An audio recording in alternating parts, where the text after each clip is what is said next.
Hello everyone, welcome to beyond Tapasi. তো এই ভিডিওটা করছি আমি ঘুঞ্চুর জন্য স্পেশালি, কারণ 4 মাসের ছোট্ট বেবিকে এই গরমে কি আমি তার প্রোডাক্ট ইউজ করছি বা ওর জন্য আমি কি কিনেছি, তো সেগুলোই তোমাদের সঙ্গে শেয়ার করব।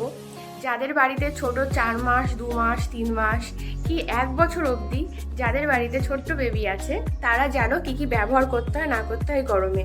কিন্তু আমি শেয়ার করছি আমার গুঞ্জুকে আমি কি ব্যবহার করি। যদি তোমাদেরও মনে হয় যে হ্যাঁ, এই গরমে তোমাদের বাচ্চাদের এগুলো ব্যবহার করা উচিত, যেহেতু গরম খুব পড়েছে, ওরা তো বলতে পারছে না যে ওদের কতটা কষ্ট হচ্ছে না হচ্ছে, তো আমি এগুলো দিয়ে ওকে চাইছি যে ওর যাতে গরমটা একটু এগুলো মাখাচ্ছি যে ঠিক আছে, তাই তোমাদের সঙ্গে শেয়ার করে নিই।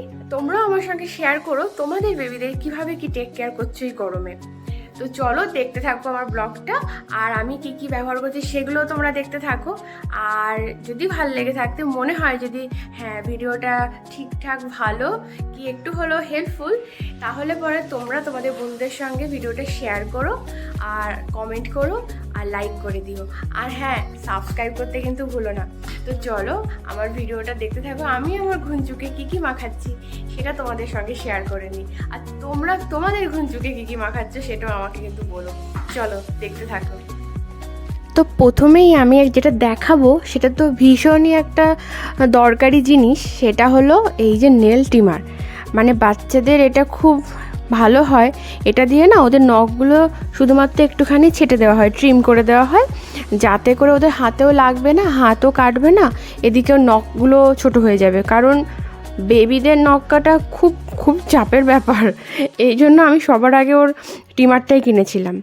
আর হাগিস পরে তো ওর জন্য ন্যাপি ক্রিমটা দরকার, গরম হোক ঠান্ডা হোক ন্যাপি ক্রিমগুলো ইউজ করে তারপর এবার বেবিকে মাঝে মাঝে আমি এসিতেও রাখি, নন এসিতেও রাখি, কিন্তু তার জন্য আমি চেষ্টা করেছি ওই ডার্মাডিউ লোশন, ডার্মাডিউ ক্রিম ওগুলো মাখিয়ে যাতে করে ও স্কিনটা ড্রাই না হয়, তার জন্য ওকে মোটামুটি এগুলো ইউজ করে দিই।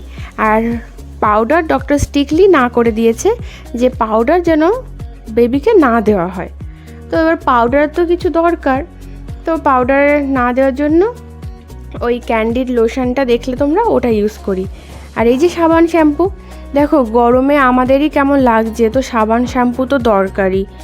এবার আমি জানি না, আমি এই গরমেও দেখো তেলটা ওকে মাখাই, তেলটা এই কারণেই মাখাচ্ছি, অল্প অল্প করে মাখাই। তেল মাখানোটা ঠিক হচ্ছে কি না হচ্ছে তোমরা আমাকে কমেন্টে একবার জানিও তো, যে এই গরমে বেবিকে মাখাচ্ছি ঠিকই, নারকেল তেল যদিও এটা, কিন্তু ঠিক হচ্ছে কি না।